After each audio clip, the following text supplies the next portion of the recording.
Welcome back to the channel and welcome to a rainy, wet, chilly July morning here in Alaska.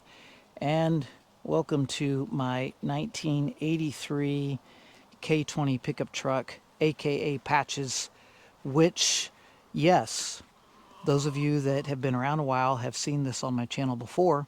This truck is the result of all the parts and pieces that were left over that I rebuilt and repurposed from the Fall Guy truck. Oh yeah!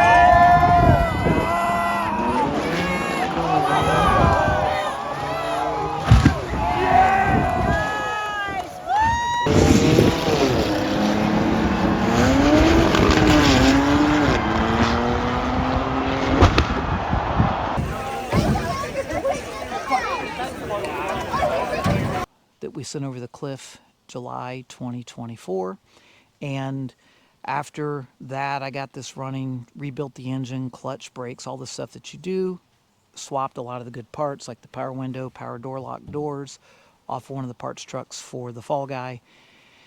And I had terrible trouble with my shoulder, was going to have a second surgery, wasn't able to finish it, wanted it to go somewhere where it would be used, sold it, and yeah, you're probably wondering in 2026 July, why am I standing here next to it in my backyard? Well, we'll get into that, but let me take you around and show you that not a whole lot has changed. In fact, essentially nothing's changed since those of you that saw this on my channel before had it. So we'll take a walk around.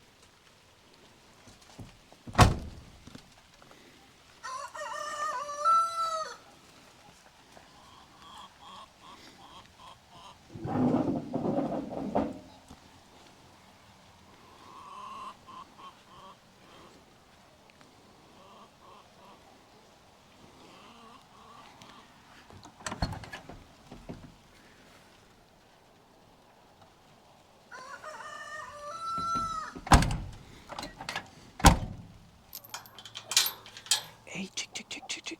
How you doing this morning? Hey, little babies. I see 1, 2, 3. Where's number 4?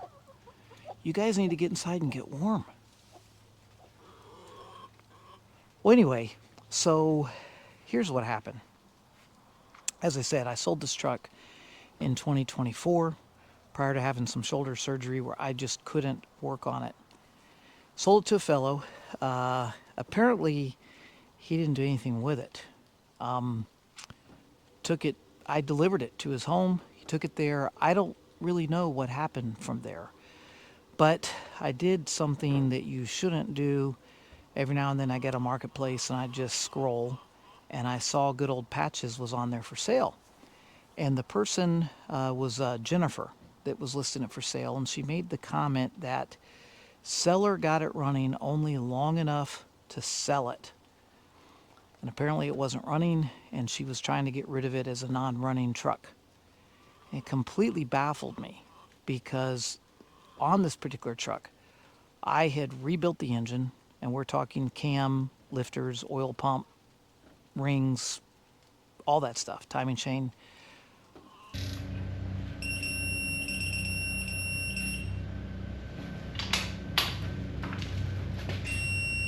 So cylinder head number 1, almost ready to go. Boom! Right? About 10, 12 inches higher. Went through everything in it, fuel pump, water pump, everything. Ignition system, put a brand new carburetor on it, all new hoses, fluids. She was running. She was a runner. Maybe not ready for prime time, but she was a runner. And the fellow that bought it was going to use it as a plow truck, which would be really perfect for this thing. Well, apparently he didn't get it running and it just sat in her front yard for 2 years. So when I saw that ad, it really disturbed me. I'm serious, it really disturbed me because I'm not that guy. I'm not that guy that flips vehicles. In fact, if I had any motto or saying about my relationship with vehicles, it is that I buy high, sell low, make it up in volume, right? I mean, literally, I don't make money off things that I sell. I usually sell them because of whatever other reason I'm moving on, and never make money on anything. It's never about that. I don't do that as a business. But in this case, I decided to part with this truck because I just physically wasn't going to be able to finish it. Anyway, it was really tearing me up that she had written that to make it appear as if I had just slapped something together for the purpose of flipping it. Again, I am not that guy. Talked to my wife about it, and she said, you know something, you ought to send her a note and just let her know wasn't your intention, and you'll buy it back for what they paid for it. Okay, well, it was Nikki's idea, not mine, but it sounded good to me, so I put together a message on Marketplace and said, hey, listen, I'm the guy that sold that truck. There was never any intention of selling anything that wasn't functional. I had explained to the buyer everything I knew about it, took him for a ride in it. It was running and driving. And I couldn't even begin to explain why it's not working right now, but it should be. And I offered to buy it back for what he paid for it. About 3 days. Hey, Winston, I'm trying to talk here, buddy. I'm really trying to talk. Anyway, so about 3 days went by, and I didn't hear anything from her. I slept really well.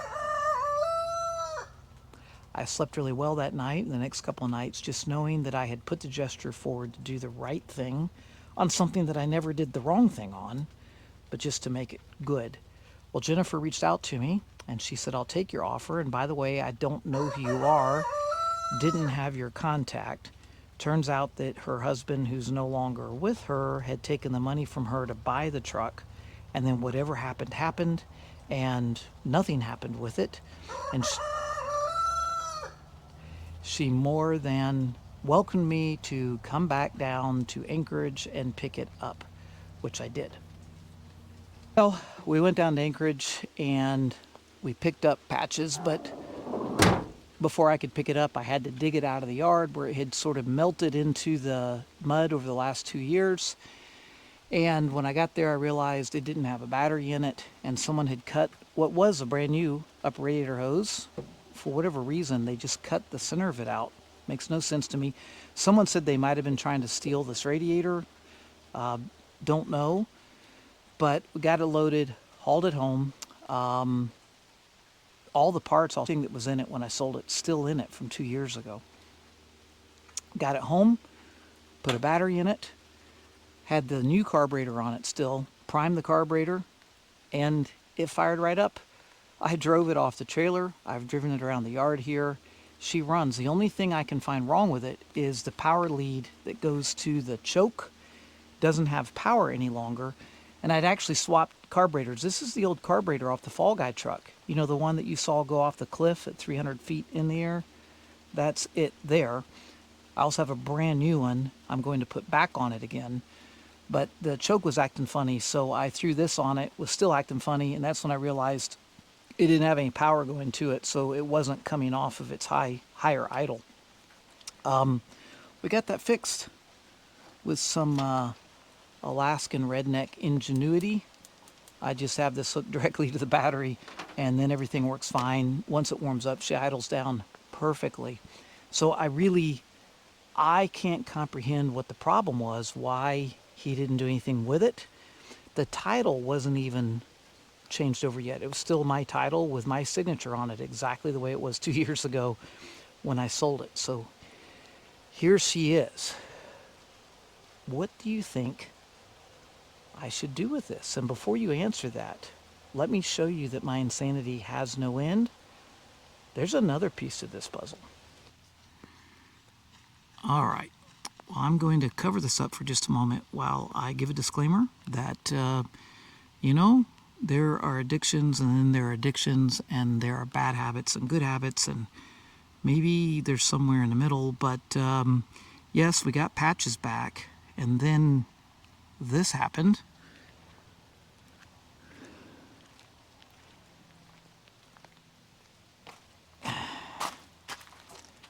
Yeah, I'm an idiot. Anyway, this is what $250 delivered will get you. A 1991 GMC Suburban 3/4 ton. This one's sporting the 6.2 diesel engine 4L80E with the very rare standalone computer. The rust was no charge, as well as the broken windshield. That was custom for free. It's got this really cool roof rack system on it that I don't have the key to, and the engine is partially disassembled.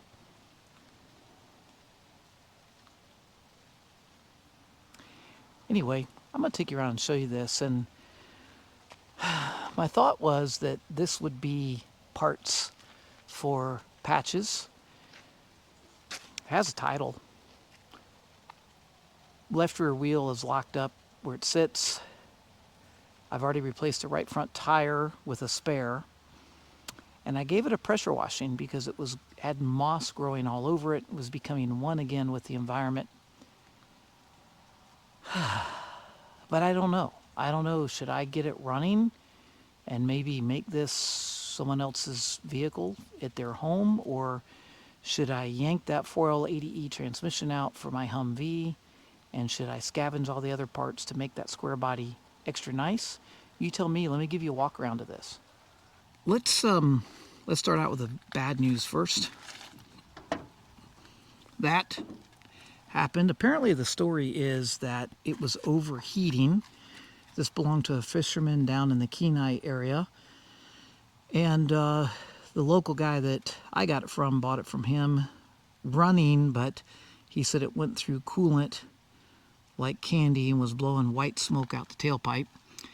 And his son decided to disassemble it, got it down to the point of pulling the head, and I guess stopped right there.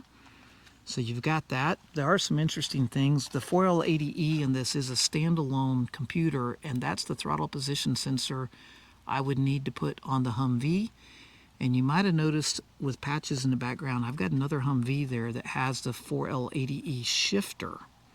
And that would allow me to turn my Humvee into a 4-speed. But let's just drink in this pile of rusty, forgotten Detroit steel. Yeah, rockers got that in it. The seat is actually pretty nice, and it's a split 60/40 style setup. Or no, or is it you? Huh, is that a bucket seat? Wait, maybe it's got buckets, but it's got the center console. I don't know why this is out, but that was pulled, so I couldn't tell you the mileage that was on it. Headliner's doing the old droop droop thing.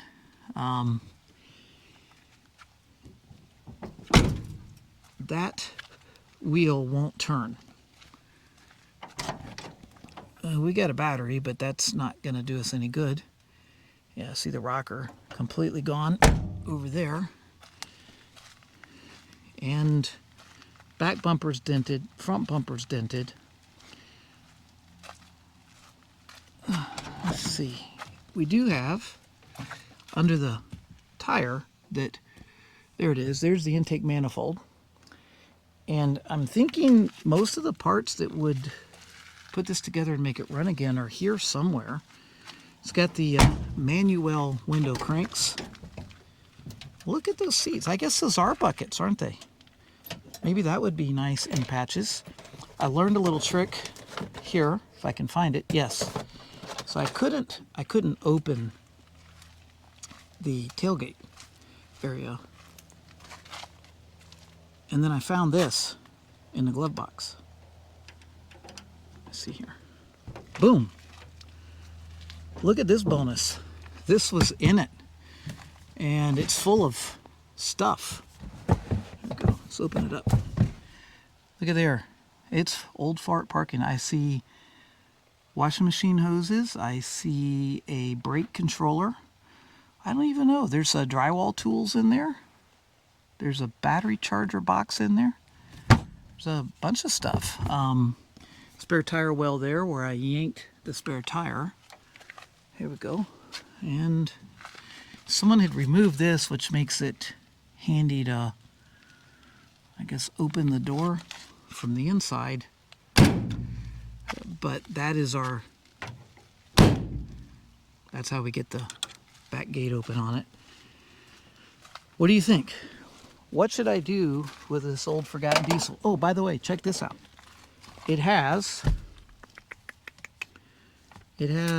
the owner's manual in it still. Pretty neat.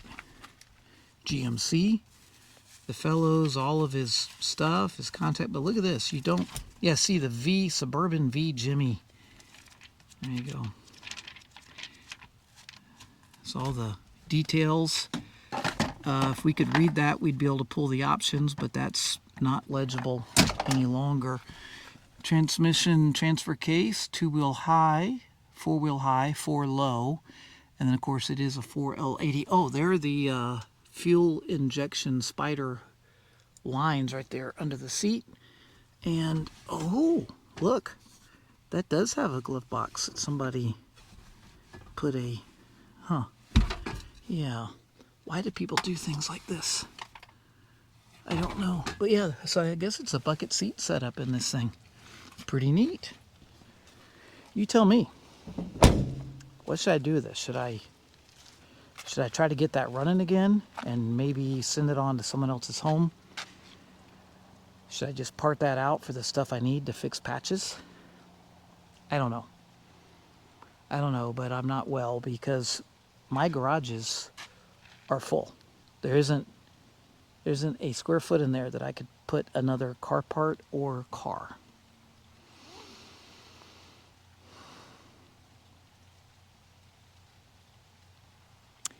Do you suffer from the same addiction? And if so, comment down below. I don't know. I don't know what the fix is, but all I know is it makes a mess of your driveway and can get your spouse frustrated with you. So what do you guys think I should do with old patches here? Do you think I should patch it up, go through the various little bits and pieces, make sure everything is good to go, and sell it again and maybe include that Suburban as a parts vehicle? You think I ought to fix her up? If I do, you think I should put a nice slick paint job on here or maybe just do an off-road paint job? You think I should replace this bed with a flatbed or something or try to straighten that out? I really don't know. But I have to do something because my yard is completely full. I now have 3 vehicles sitting outside. This one, that spare Humvee, that's a whole other story. We'll talk about it on a different day. And now I got to get the back wheel freed up on that Suburban so I can get it back here behind my gate and my neighbors don't have to look at it. So you tell me, what should I do? And do I have a problem? Should we start an Automotive Anonymous, maybe? Hi, my name is Chris, and I have a vehicle collecting problem. I don't know. Anyway, probably see some more about this on the channel going forward. If you look back in the past 2 years ago, you're going to see videos about this truck. Rebuilt the engine, went through it, and then, you know, sold it. Didn't want to sell it, but did, and here it is again. I don't know.